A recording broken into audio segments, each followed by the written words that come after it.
Doutorado em Saúde Pública pela Universidade de São Paulo. Seja bem-vindo. Tá?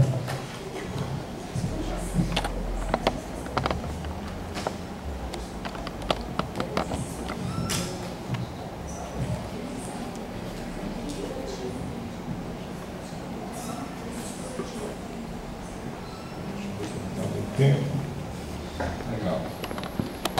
Você me diz onde que eu fico, você fica para filmar, então tem um campo aqui que eu posso me deslocar. Tranquilo, tranquilo.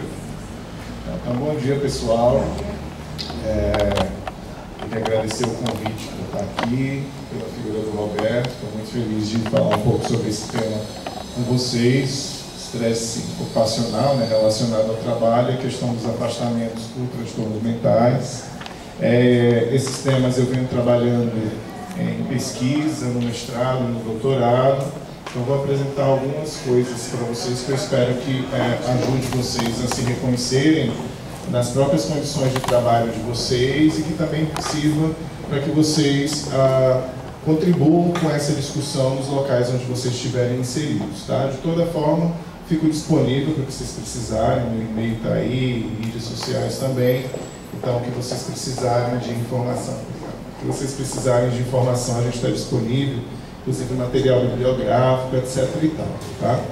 Então, para os 45 minutos que a gente tem, eu programei um pequeno roteiro que a gente vai iniciar falando sobre estresse e estressores, que existe uma diferença entre esses dois termos.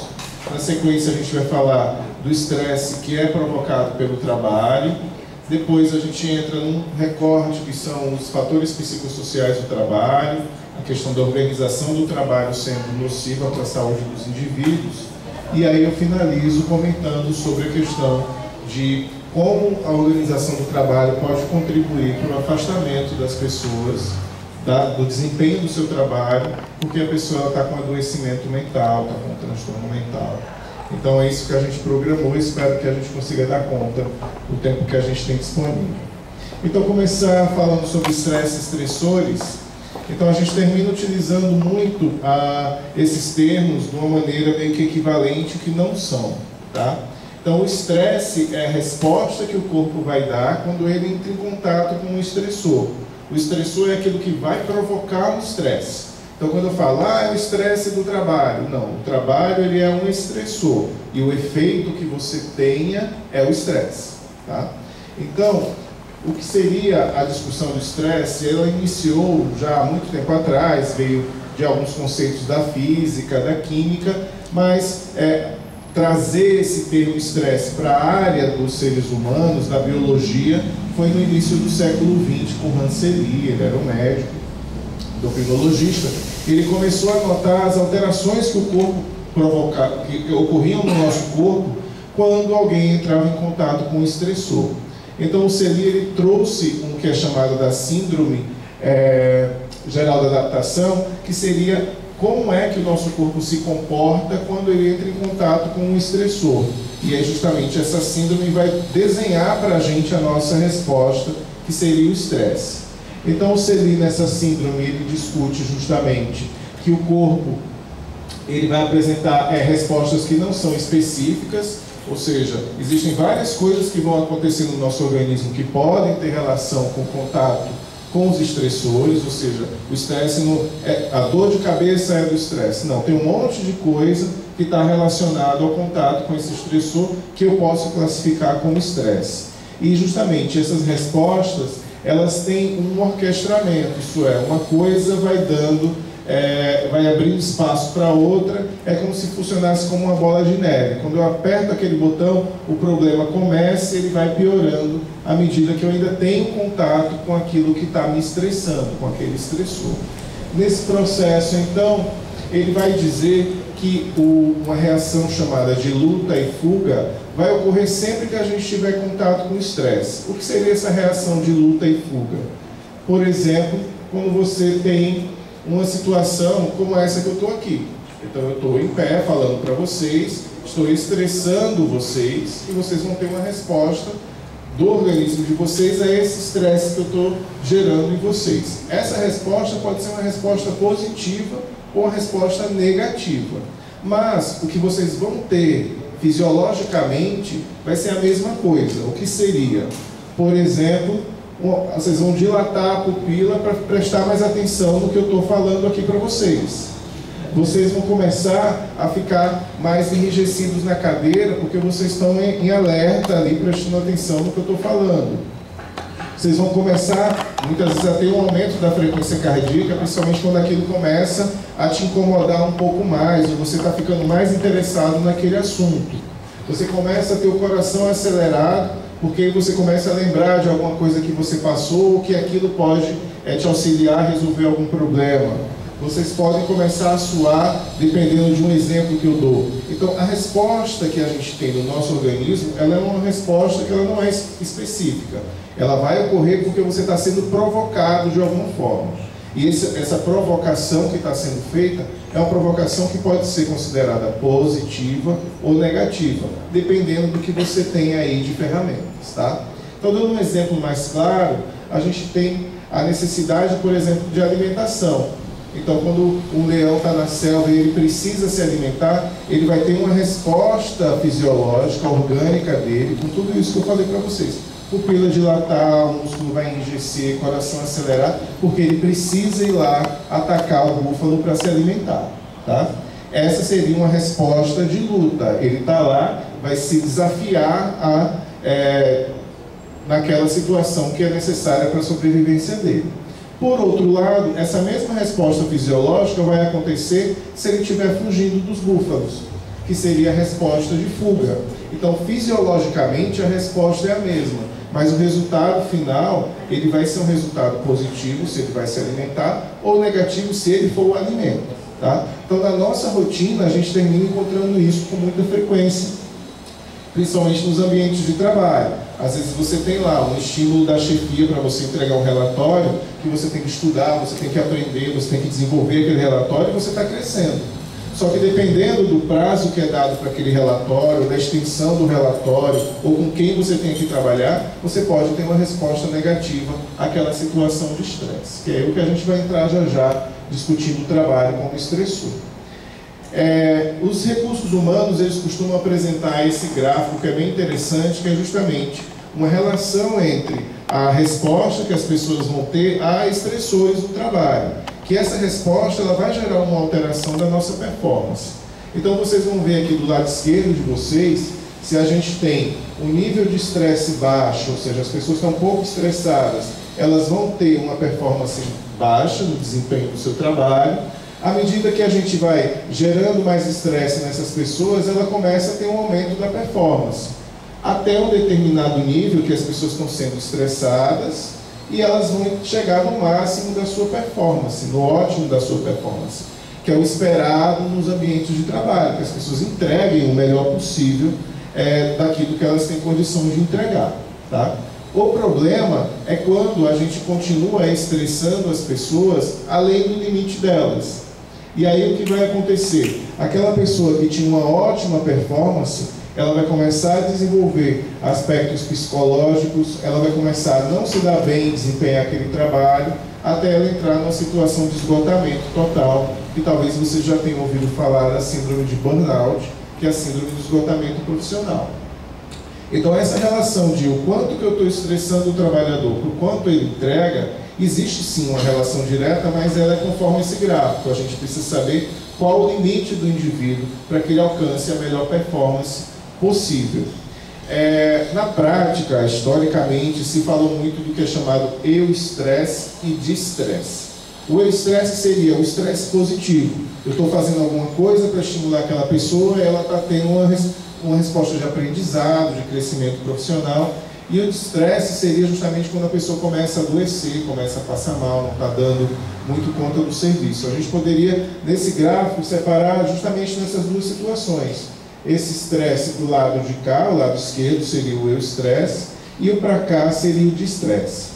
Hoje em dia, os autores mais modernos fora do Brasil, eles não gostam mais de usar esse termo.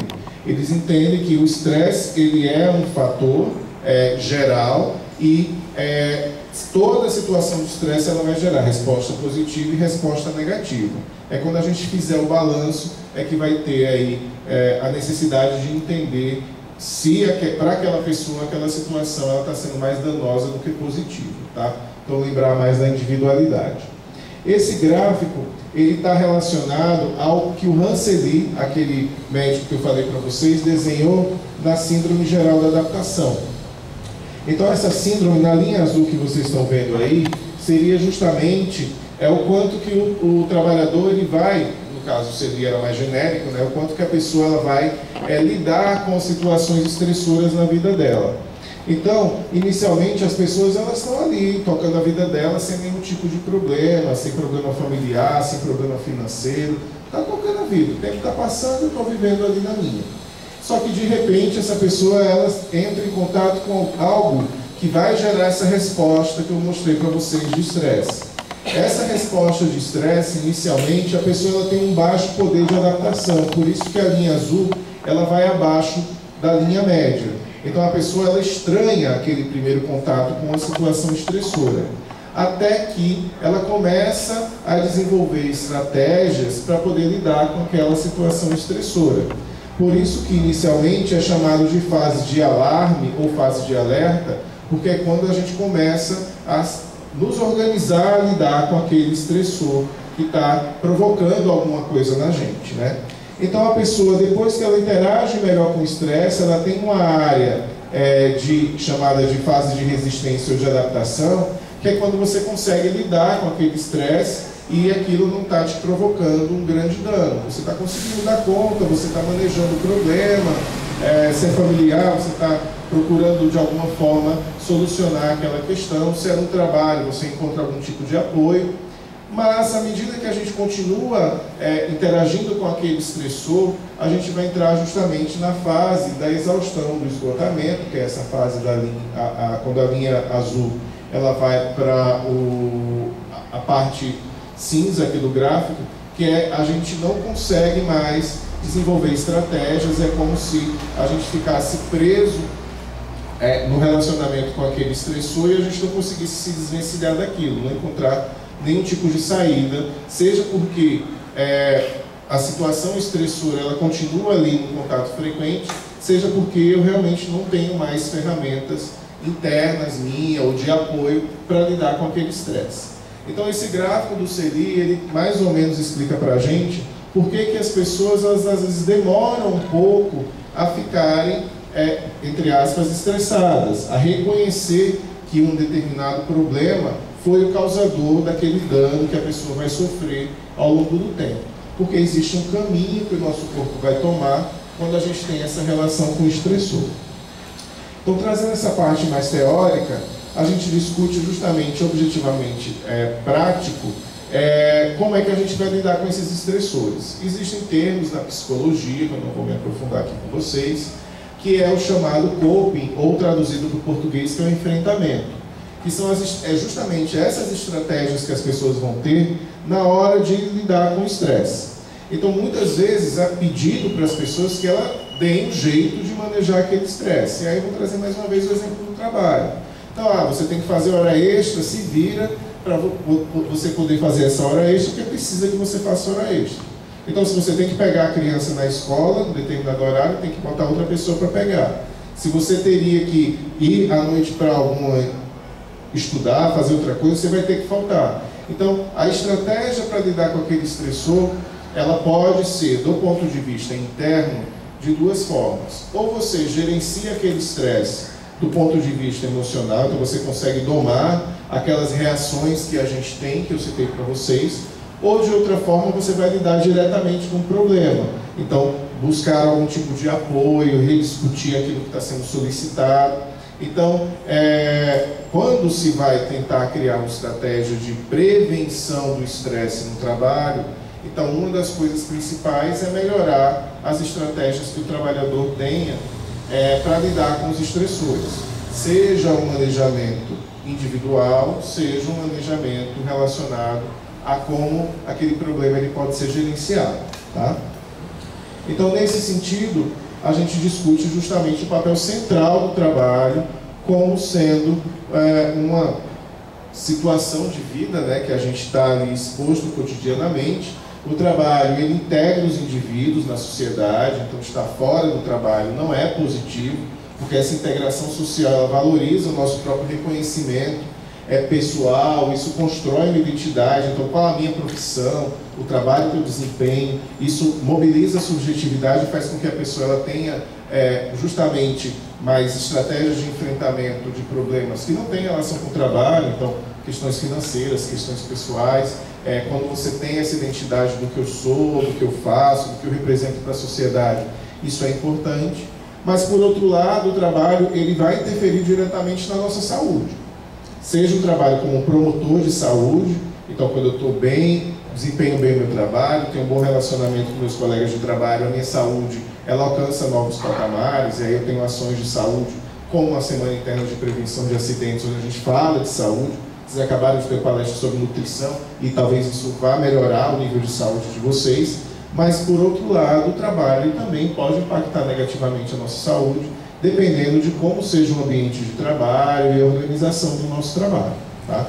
Então é importante que a gente encare sempre o trabalho como tendo um papel central na nossa construção da identidade, ou seja, é importante trabalhar promove saúde, mas por outro lado que a gente entenda que o trabalho ele pode ser agressivo para a nossa saúde também.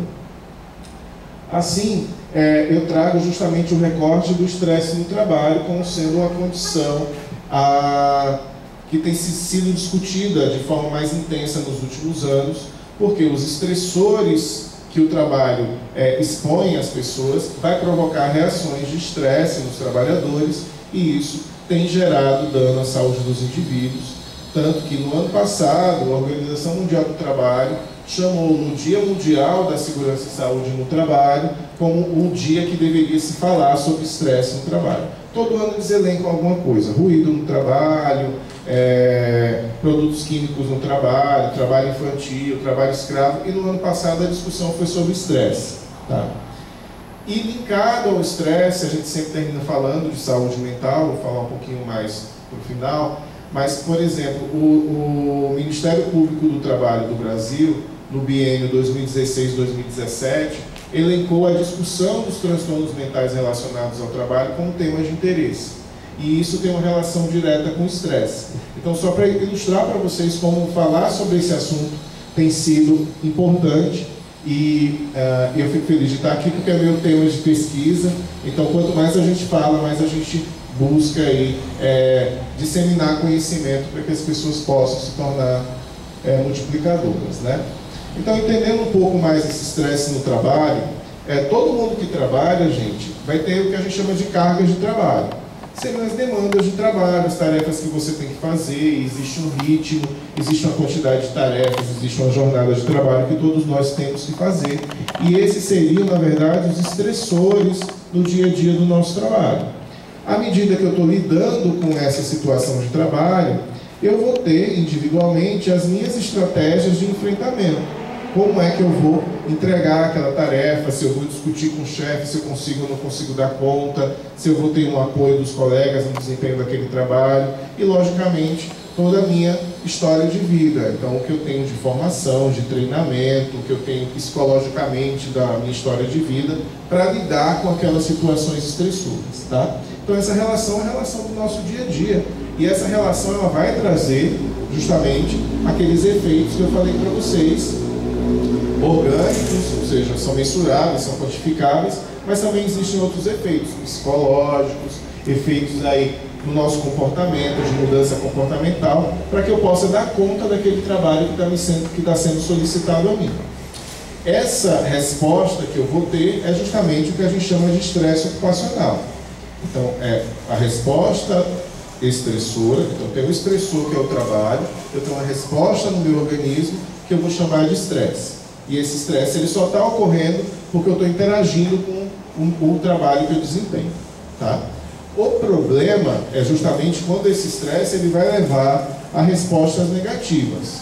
Então eu começo a adoecer ou ter alterações que são ruins para eu viver, para eu interagir com a sociedade. Quando eu tenho essas respostas ruins, significa que aqueles estressores do trabalho, eles estão sendo nocivos para a minha saúde. e é necessário fazer um gerenciamento disso.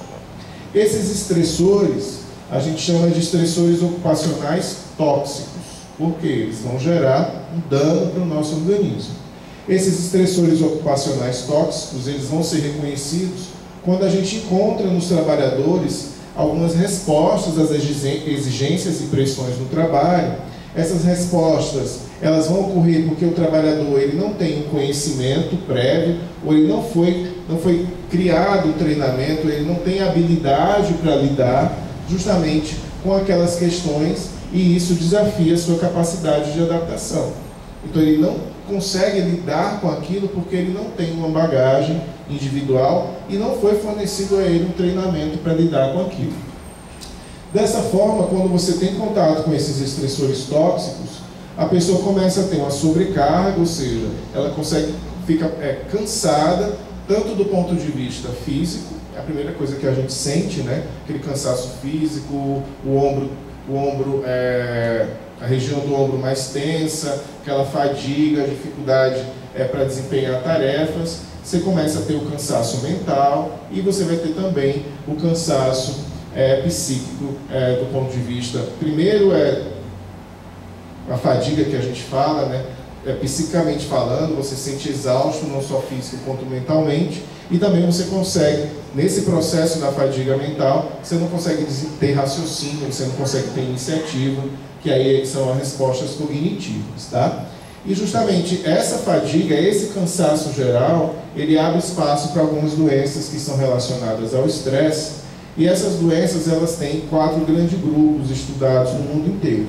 Primeiro são os transtornos mentais, que termina sendo o que a gente diretamente fala mais, então depressão, ansiedade, mas também as questões relacionadas aos distúrbios cardiovasculares, então as pessoas começam a ter aumento da pressão, as pessoas têm um maior risco para ter infarto, maior risco para ter um derrame, relacionado ao estresse que ela lida durante o seu trabalho. Se fala bastante hoje em dia de distúrbios osteomusculares, ou seja, doenças físicas, como dor nas costas, dor nos ombros, dor generalizada pelo corpo, que antigamente se falava que era só por movimento repetitivo, por digitação, aí você melhora o trabalho daquela pessoa, como ela faz o trabalho, mas não melhora os outros estressores. E aí a pessoa continua adoecendo, mas não é porque faz muita digitação, a doença é porque ela está sendo estressada de outras formas. E aí também se tem falado muito dos distúrbios gastrointestinais, então dores de barriga, dores de estômago, doença de Crohn, doença crônica relacionada ao estresse, e que tem crescido nos últimos anos os afastamentos por causa desses quadros, e que se tem relacionado muito ao estresse e ao estresse do trabalho. Tá? Então, vendo esse grupo de doenças aqui que acomete os trabalhadores e que podem ter relação com o trabalho que eles desempenham,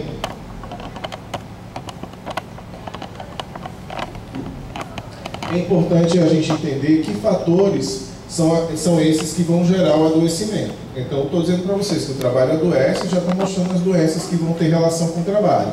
Mas o que é que existe no trabalho que pode adoecer essas pessoas? Nos últimos anos, a gente tem falado muito do que seria o risco psicossocial. Porque o ruído a gente já sabe como medir, produto químico, a poeira, a gente já sabe como medir, a gente sabe que se alguém mexer na máquina vai ter um acidente de trabalho. Mas é difícil entender essas questões relacionadas com a forma como o trabalho é organizado. E foi criado por alguns pesquisadores nos últimos anos esse termo risco psicossocial, que ele é chamado de risco invisível, porque muitas vezes a pessoa não vê, o gestor não sabe que aquilo é uma situação de risco do trabalhador, e aí fica naquilo, se eu não vejo, se eu não meço, então não existe, né? Mas o conceito, eu vou passar para vocês o que é. O risco psicossocial, na verdade, ele vai indicar que o ambiente de trabalho está ali disponível para todas as pessoas, um ambiente de trabalho que tem luz, que tem ventilação, que tem cadeira, que tem mesa. Nesse ambiente de trabalho, você vai ter o conteúdo do trabalho, ou seja, o que as pessoas têm que fazer, com que frequência elas têm que fazer, se envolve complexidade, se não envolve. E a gente vai ter ali as condições organizacionais, ou seja, como é que a empresa ela estabelece as estratégias de cobrança, como é que ela divide os trabalhadores. Então isso vai acontecer na política gerencial de determinada instituição, pública ou privada. E todas as pessoas daquela empresa elas estão submetidas a esse mesmo ambiente de trabalho, a esse conteúdo do trabalho e essas condições organizacionais. Concordam comigo? Mas nem todo mundo adoece. Por quê? Porque justamente cada trabalhador eles vão ter a sua individualidade. As pessoas elas têm aí capacidades, necessidades, expectativas próprias de cada um. Essas pessoas elas têm hábitos e culturas, têm religião, têm cor de pele, e aquilo é a forma da pessoa estar inserida na sociedade e vai representar um impacto individual. E essas pessoas elas têm uma vida fora do trabalho. Eu sempre comento que quando a pessoa passa o crachá na catraca de entrada do ambiente de trabalho, ela não passa por um portal mágico e ela esquece o que está acontecendo na vida dela. Então, se o filho está doente, ela vai ter um dia de trabalho diferente. Se ela está passando por uma separação familiar, se está devendo dinheiro na praça, se ela... alguma coisa está acontecendo na nossa vida, acordei de mau humor, então aquilo vai impactar no dia a dia do nosso trabalho. Então isso tem que ser levado em consideração também, ou seja, o quanto que é individual a relação de cada um com o seu ambiente de trabalho. E o risco psicossocial é justamente a discussão da interação que cada pessoa tem com aquele ambiente de trabalho. Por isso, quando você fala que, mas na minha empresa só ele adoeceu. Mas se existe uma situação de organização do trabalho que possa gerar aquele adoecimento, não é porque foi só um que aquela empresa está isenta para ter adoecido aquele um. Pode ser que aquele um seja o primeiro de vários que vão adoecer ao longo do tempo. Então a gente tem sempre que levar em consideração que a análise da relação que a pessoa tem com o seu trabalho, ela tem que ser individual. Lógico que a gente vai levantar dados coletivos, vai fazer estudos coletivos, mas o indivíduo, cada um tem que ser estudado como é que ele interage com o seu trabalho. Porque justamente é essa interação que vai levar ao aumento ou diminuição da performance do indivíduo, é essa interação que vai fazer com que a pessoa fique mais satisfeita ou menos satisfeita no seu trabalho e, logicamente, um impacto sobre a saúde. Se é uma pessoa que vai ter um aumento do seu nível de saúde ou se é uma pessoa que vai começar a adoecer por conta dessa interação que ela tenha com o trabalho. Esse risco psicossocial, gente, ele envolve múltiplos fatores, por isso que é chamado fatores psicossociais no trabalho. Eu vou elencar alguns grupos para vocês, mas a gente não vai ter tempo de discutir todos eles.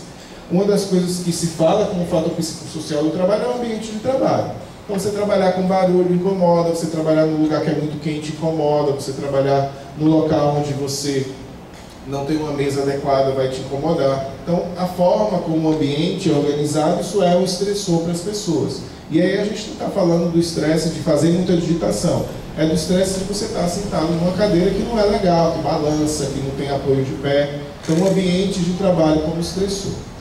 O conteúdo do trabalho, ele é muito importante justamente para a gente pensar na fadiga cognitiva das pessoas, ou seja, como é o conteúdo das tarefas, se é uma tarefa muito monótona, uma tarefa muito repetitiva, como é a carga e o ritmo de trabalho, então se você tem pouco tempo para dar conta do trabalho, os prazos são muito curtos. Se você tem aí a baixa participação na tomada de decisões, então você chega, o chefe manda você fazer e você não tem possibilidade de negociar ou de contra-argumentar, entre outros fatores. E aí a gente tem a questão do horário de trabalho, a jornada de trabalho que as pessoas fazem, turno de trabalho. Quem trabalha à noite a gente já sabe que tem maior propensão a adoecer, e outras questões relacionadas ao horário de trabalho, como ele se organiza como sendo uma situação de risco. Em relação ao contexto do trabalho, ou seja, de uma maneira mais, você olhando mais de fora, o conteúdo é você desempenhando o trabalho, o contexto é a gente olhando um pouco de fora. No contexto do trabalho, desenvolvimento de carreira, status e salário, tem progressão de carreira, a pessoa vai ficar 20 anos ali fazendo a mesma coisa, 30 anos fazendo a mesma coisa, vai existir um enriquecimento de tarefas à medida que a pessoa vai tendo um crescimento na carreira. Aquele trabalho tem um status social, ou a pessoa é uma pessoa que é discriminada por fazer aquele tipo de trabalho, então isso impacta na saúde dos indivíduos. As relações interpessoais, gente, é uma das coisas que as pesquisas têm mostrado como sendo o que mais impacta em relação ao estresse no trabalho. Se eu me dou bem com a minha chefia e com os meus colegas, eu até consigo suportar um trabalho que não é tão legal. Mas quando o trabalho não é legal, eu não me dou bem com os meus colegas, eu não encontro um apoio nas chefias, então aquilo é praticamente o início de um caminho para um adoecimento, para um afastamento, para outras questões relacionadas ao impacto na saúde. O papel nas organizações, então, se a empresa, a instituição, ela desenvolve um bom programa do que cada pessoa tem que fazer, como é o organograma, como é o sistema de cobrança, então o seu papel dentro daquela instituição como sendo bem desenhado, com a responsabilidade de cada um. A interface trabalho-casa, e aí eu vou fazer um recorte das mulheres, não que os homens não devam fazer aí as tarefas domésticas, mas as mulheres elas se sentem socialmente até mais cobradas de desempenhar essa tarefa, as tarefas domésticas com uma maior frequência. E aí justamente o impacto, se você não tem um apoio em casa, quando você tem problema no trabalho, isso aumenta o risco do adoecimento, e da mesma forma, se você está passando por um problema em casa, você não encontra apoio no trabalho. Eu sempre dou o exemplo do filho doente. Então, o teu filho está doente, está em casa, você não tem quem deixar, tem que pedir para uma vizinha, e não, se não encontra ninguém, você vai ter que faltar no trabalho. E aí, se aquela instituição ela não te dá o apoio para isso, aumenta aí a situação de desgaste que você tenha com o seu trabalho. Então, esse balanço, equilíbrio trabalho-casa é muito importante no processo. E a cultura organizacional, então, como a própria instituição, ela se organiza para promover saúde, para promover segurança no trabalho, para criar estratégias de treinamento, gestão de líderes, formas que a própria instituição ela encare que o trabalho pode ser adoecedor e transforme isso num trabalho que seja promotor de saúde. Tá? Então, esses fatores, como eu disse para vocês, eles são gerais e genéricos, e é muito difícil na hora de fazer as avaliações para dizer se aquele é um trabalho danoso ou não. Por isso que a gente meio que tem patinado nas discussões na área de saúde e segurança, de dizer se é um trabalho que vai gerar doença ou vai gerar saúde. Tá? Nesse processo, então, existem alguns modelos teóricos internacionais que estão sendo trazidos para o Brasil para auxiliar no entendimento se o trabalho ele é um trabalho de risco psicossocial ou não.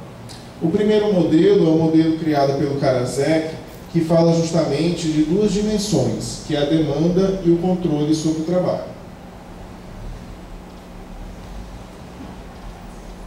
Então, a professora Tânia Araújo, da Federal da Bahia, ela trouxe esse modelo para cá e descreveu em português que as demandas do trabalho, ou seja, aquilo que está sendo solicitado a mim durante o trabalho, as cargas de trabalho, as tarefas que eu tenho que desempenhar, elas podem ser tarefas que existam uma demanda de alta ou de baixa complexidade, de alta ou de baixa frequência. Então a demanda ela tem esse recorte aqui, que pode ser dividido em alta ou baixa. E o controle que eu tenho para desempenhar o meu trabalho, ele também pode ser dividido em controle alto ou baixo. Eu posso decidir se eu faço aquilo agora ou depois, o que é que eu começo a fazer primeiro, se eu posso sair para tomar um cafezinho. Então, qual a forma que você consegue gerenciar o seu trabalho? Então, a relação entre essas duas dimensões, o quanto é cobrado e do quanto eu consigo gerenciar a realização desse trabalho, vai trazer algumas dimensões sobre o meu trabalho, que a gente teria, por exemplo, um trabalho chamado trabalho passivo, quando eu tenho pouco trabalho, mas também eu não consigo gerenciar aquele trabalho. A gente exemplifica o trabalho do porteiro noturno. Ele tem que ficar lá no trabalho, mas também pouca coisa acontece. O trabalho que a gente vai chamar de trabalho ativo é o inverso. Eu tenho muita coisa para fazer, mas eu também consigo gerenciar. Então vamos colocar o exemplo médico que tem um consultório aí super top. Então ele sempre está com a agenda cheia, mas ele vai dizer, olha, fecha a minha agenda porque eu vou viajar para um congresso. Então isso aí seria um trabalho ativo. O trabalho de baixa exigência é aquele que a pessoa ela consegue gerenciar bem o seu trabalho, mas ela tem poucas tarefas. Aí vamos usar a analogia também do médico. É um médico que está no início da carreira, que tem lá a agenda disponível, mas tem pouco paciente chegando para ele. Tá? E o que talvez seja o mais frequente em algumas situações de trabalho é o trabalho de alta exigência, que é justamente o trabalho mais adoecedor, que é quando você tem muita coisa para fazer e você não consegue gerenciar essas tarefas. A gente coloca muito como exemplo prático disso o operador de telemarketing. que tem que ficar lá toda hora atendendo telefone, e ele não pode parar, ele não tem momento de pausa, ele tem que quer ir no banheiro, tem que negociar com a chefia. Então, aqui só exemplificando algumas situações de trabalho, mas para vocês entenderem como é que funciona o entendimento dessa relação da demanda e do controle. E justamente essa situação da alta exigência, ela tem sido reconhecida como a mais danosa para a saúde dos indivíduos. Então, quando eu quero diagnosticar se o meu ambiente de trabalho ele é nocivo ou não, tem se usado esse questionário do modelo demanda-controle para mapear situações de trabalho onde, numa mesma empresa, existe um grupo que está sobre alta exigência, um grupo que esteja sobre um trabalho ativo, um grupo que esteja sobre baixa exigência. E, lógico, ao mapear, eu tenho um determinado grupo de trabalhadores que tem o maior risco de adoecer, então são esses que a gente vai ter que agir, vai ter que fazer alguma ação para poder melhorar aquela situação de trabalho. Tá? Mediando essa situação de trabalho, foi o que eu falei para vocês, que é o apoio social. Então, se a pessoa ela encontra apoio nos colegas, encontra apoio na chefia, encontra apoio na empresa como um todo, muitas vezes a pessoa está num ambiente ali de alta exigência, mas por existir uma harmonia com os colegas de trabalho, ela suporta aquilo e vai levando a vida dela. Ela está cansada, mas ela está feliz, porque ela pelo menos encontra apoio nos colegas. As pessoas vão para o banheiro e xingam o chefe junto, é mais ou menos isso. Tá? Então o modelo demanda-controle, ele traz essa percepção e pode, de alguma forma, auxiliar nesse diagnóstico dos ambientes de trabalho que sejam tóxicos.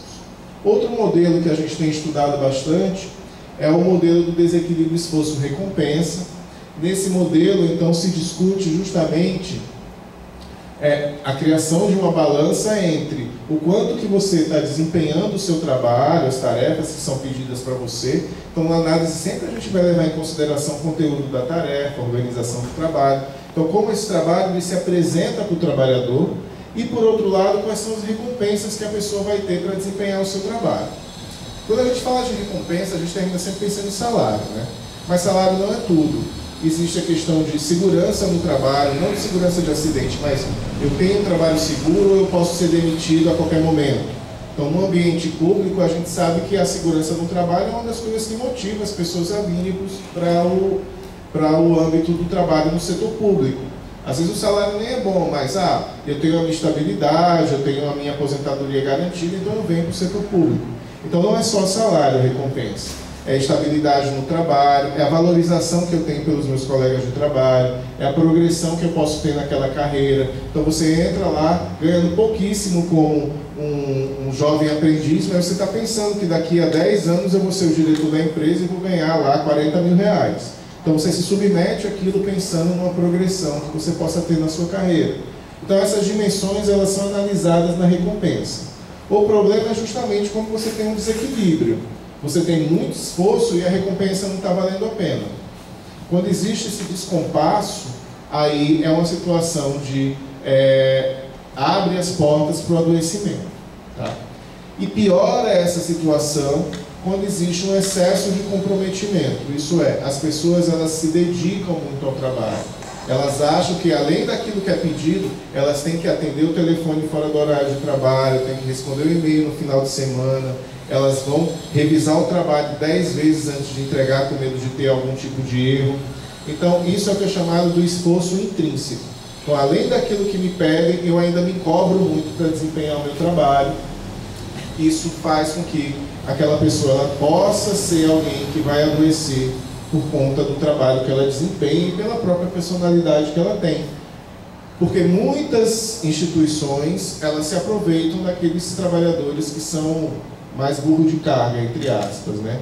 Aquelas pessoas que entregam no prazo, que têm mais responsabilidade, são elas que terminam sendo mais cobradas, porque o gestor tem confiança que o trabalho vai sair. Então, muitas vezes a própria organização, ela incentiva uma personalidade como essa do excesso de comprometimento, que o comprometimento excessivo sem a recompensa adequada vai gerar adoecimento também, tá? Então, nesse desenho, gente, mostrando para vocês o panorama do que pode acontecer de fator de risco no trabalho do ponto de vista do estresse, eu já vou entrar na parte do efeito propriamente dito, Então, já mostrei para vocês alguns adoecimentos que têm relação com o estresse, mas a gente vai descrever um pouco do processo, que é o processo do afastamento. Então, eu gosto muito desse slide do Lund Labriola, é uma adaptação que eu fiz para as minhas pesquisas, que ele mostra justamente que estar trabalhando e você estar fora do trabalho, eu não botei a versão traduzida, vamos lá traduzir. Então a gente tem aqui nesse primeiro ciclo as pessoas trabalhando, no segundo ciclo são as pessoas com curto afastamento, ou seja, aquele afastamento menor do que 15 dias. Aqui no ciclo do meio são os afastamentos de longa duração, e aí do ponto de vista do setor privado é quem vai para o INSS, mas no setor público existem alguns recortes, por exemplo, de até 2 anos, que seria quando você dá uma aposentadoria por invalidez para alguém, porque no setor público, dependendo aí da legislação, no primeiro dia a pessoa já se afasta e aí vai ficar no setor, na avaliação da previdência pública, né? Então esse recorte do curto e longo ele não tem muito um ponto de corte específico. No setor privado a gente usa os 15 dias do INSS, tá? E o que a gente tem é justamente o que eles chamam de expulsão permanente, que seria a aposentadoria por invalidez. Então, entre estar trabalhando e você ter uma aposentadoria por invalidez, muita água passa embaixo dessa ponte. Então, não é alguém que chegou lá e de repente, vou me aposentar por invalidez. Muita coisa aconteceu na vida daquele indivíduo, lá no ambiente de trabalho, na vida pessoal dele, em relação à saúde desse indivíduo. O que é importante nesse slide é a gente reconhecer que, por exemplo, as pessoas elas trabalham e devido a vários fatores de risco na vida dela, idade, sexo, onde mora, o trabalho que faz, se fuma, se bebe, se tem aí alguma doença de base, aquela pessoa vai apresentar um atestado. E não adianta chorar, às vezes eu falo isso para os médicos do trabalho, não adianta vocês fazerem promessa, as pessoas vão apresentar atestado porque as pessoas adoecem e elas têm o direito de ter atestado. Esses atestados, é o que eu disse para vocês, eles vão ser de curta duração, até a pessoa ter a sua recuperação, e essas pessoas elas voltam a trabalhar. Só que, quando uma pessoa apresenta um atestado de curta duração, isso é meio que porta de entrada para um afastamento de longa duração. Às vezes porque o tratamento não foi bem feito, às vezes porque aquela pessoa voltou a interagir com o que causa a doença, o que piora a doença, e aí a pessoa ela vai ter um afastamento de longa duração. E esse afastamento de longa duração, sim, a pessoa pode se recuperar e voltar para o trabalho, mas esse afastamento de longa duração é ele que vai abrir as portas para uma aposentadoria por invalidez.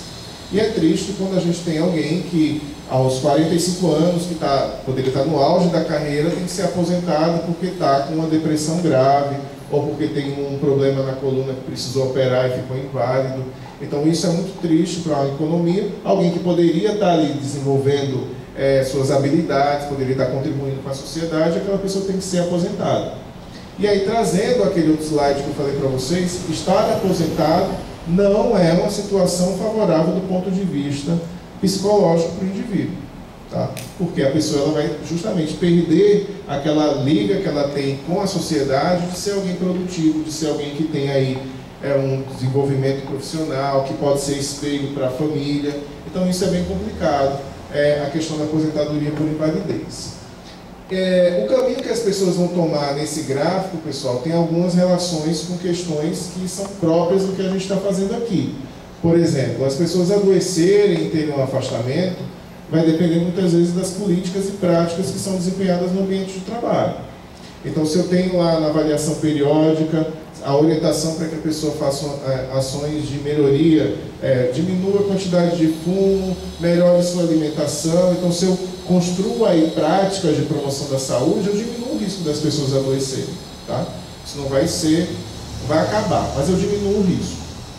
Se, por exemplo, a gente tem práticas que vão estimular as pessoas a fazer atividade física, práticas de resolver os problemas que aparecem no ambiente de trabalho, os adoecimentos não vão aparecer. E aí a gente tem a diminuição dos afastamentos.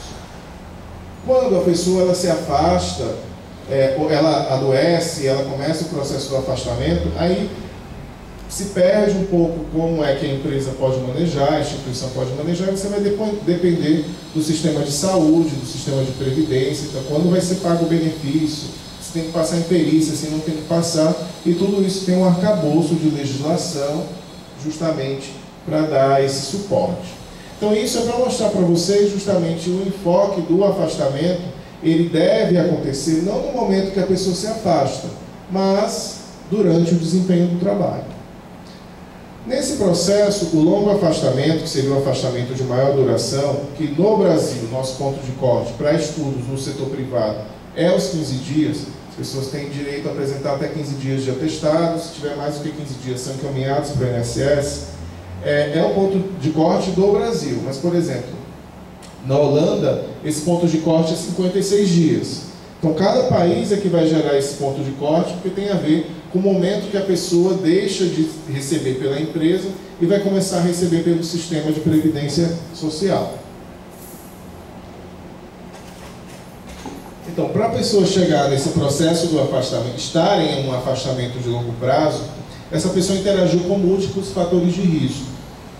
Desde questões relacionadas com sexo, com idade, onde fatores relacionados a hábitos e estilos de vida, aí no sociodemográfico entra também moradia, escolaridade, etc. e tal. No nível intermediário, se fuma, se bebe, se faz atividade física, se tem aí atividade de manejo de estresse, etc. e tal. No fator intermediário entra o trabalho, então, onde essa pessoa trabalhou, o que ela já fez na vida dela, se ela tem fatores psicossociais no trabalho ou não, se essa empresa ela tem uma condição de trabalho adequada do ponto de vista de oferecer um ambiente de trabalho adequado. E aí, por último, entra a questão do nível de saúde. Então, dependendo da condição de saúde do indivíduo, ele vai ter um afastamento. A gente geralmente só pensa, está doente, vai ter um afastamento. Mas não, existem diversos outros fatores que influenciam esse afastamento que a gente precisa analisar se quiser construir aí uma prática para melhorar o ambiente de trabalho e evitar afastamentos. Porque esses fatores eles vão interagir entre si. Então, sim, a idade, dependendo da idade, a pessoa vai ter uma resposta melhor ou pior ao estresse. Se a pessoa ela fuma muito, essa pessoa pode ter uma condição de saúde melhor ou pior. Então, quando a gente vai desenhar uma análise, vai desenhar um programa, a gente tem que lembrar sempre que não existe uma causa direta para o afastamento. Existem outros fatores que vão estar influenciando esse processo. E aí tem seta para danar. Então eu trouxe para vocês alguns números para a gente já fazer o recorte do afastamento por transtorno mental. Então, os transtornos mentais eles são a terceira principal causa de afastamento no setor privado, que são os dados do INSS. A gente sabe que vários funcionários públicos, são pessoas que trabalham para a instituição pública, elas têm hoje em dia o seu vínculo de trabalho pela CLT, né, pela carteirinha de trabalho assinada. Para o setor público, de uma maneira geral, esfera municipal, estadual e federal, a gente não tem dados consolidados de afastamento, ou pelo menos dados que são publicizados. A gente tem uma pesquisa ou outra mostrando qual é a realidade de uma determinada prefeitura, etc. e tal. Mas, como eu termino falando na maior parte do tempo do setor privado, então trago os dados do INSS, que eles mostram que os transtornos mentais são a terceira principal causa do afastamento, e aqui a gente elenca quais são os principais motivos. E o mais importante, quando trazer os números, é saber que os motivos eles são praticamente os mesmos ao redor do mundo. Então, quando a gente compara esses números com Europa, que pesquisa muito, com o Japão tem menos coisa, mas quando aparece, a epidemiologia é muito similar. Ou seja, o principal motivo de afastamento do trabalho é a depressão, o episódio depressivo. Segundo motivo de afastamento, os quadros de ansiedade. O terceiro é o transtorno depressivo recorrente. Então, se você juntar a depressão, que é primeiro e terceiro, sobe muito, né? Então, a depressão é mais da metade dos afastamentos. Depois vem o bipolar, vem o uso do álcool. Então, isso termina sendo uma epidemiologia reconhecida.